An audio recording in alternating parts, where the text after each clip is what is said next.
Сәлем достар, бүгін мемлекеттік грант туралы айтатын боламын, яғни еңбек мемлекеттік бағдарламасымен қайтарымсыз 400 МРП туралы айтатын боламын. Жалпы бұл гранттың талаптары қандай және кімдер қатыса алатынын жайлы айтатын боламын. Ең бірінші, бұл 1.380.000 теңгелік грант тек жұмыссыз адамдар ғана қатыса алады. Яғни, егер сіз жұмыссыз болсаңыз және осал топтан болсаңыз қатыса аласыз. Осал топ дегеніміз көп балалы отбасылар, одан кейін бірінші, екінші, немесе үшінші, төртінші топтағы мүгедек кісілер, одан кейін ерекше баласы бар кісілер және басқа елден көшіп келген азаматшаларымыз қатыса алады. Одан кейін АСП алатын кісілер де қатыса алады. Қажетті құжаттар тізімін айта кетейін. Ең бірінші, атамекен бизнес бастау сертификаты болуы қажет. Оны онлайн түрде 1 сағаттың ішінде алуға болады. Оны алдағы уақытта айтатын боламын.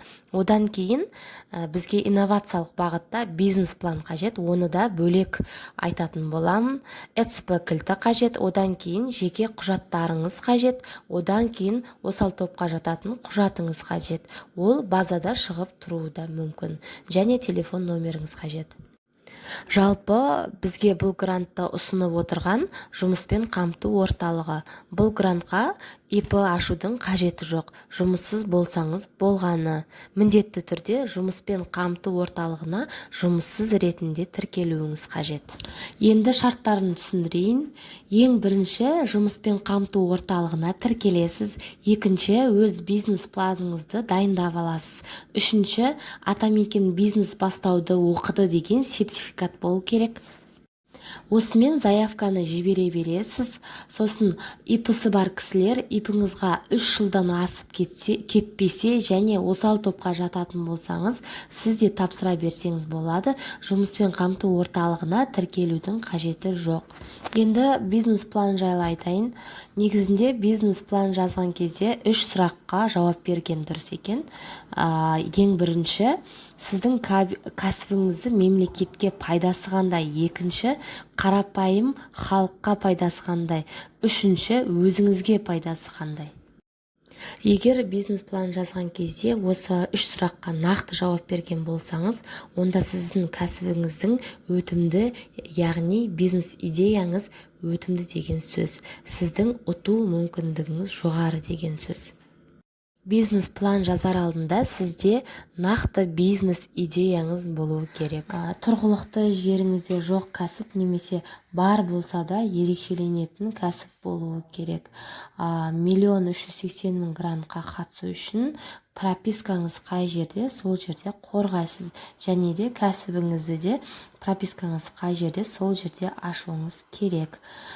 Бұл грант негізіне 2021 және 2025 жыл аралығында болады. Жылына 4 рет болады. Қазір 2-ші рет болып жатыр. Достар, енді комиссияның алдына барғанда қандай сұрақтар қойылады, сол жайлы айта кетейін. Ең бірінші осы сұрақты қояды. Помещениені аласыздар ма деген сұрақ қояды. Сонда сіз осылай жауап беріңіз. Я, помещение аламыз, қазіргі уақытта қарастырылуда деп жауап бересіз. Бірақ олар помещениені ақшасын қайдан төлейсіз деп сұрақ қояды. Сіз айтасыз, помещениенің ақшасын өз қалтамнан төлеймін.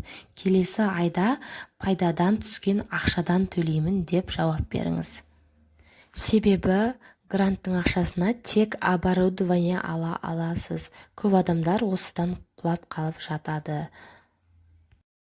Сосын сізге жұмысқа адам аласыз ба деп сұрайды.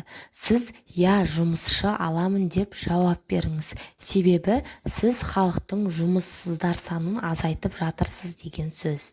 Достар, бизнес планның шаблонын жекеме жазсаңыздар, астына немесе WhatsApp номерімді тіркеп қоямын, соған жазсаңыздар, мен сізге жіберетін боламын.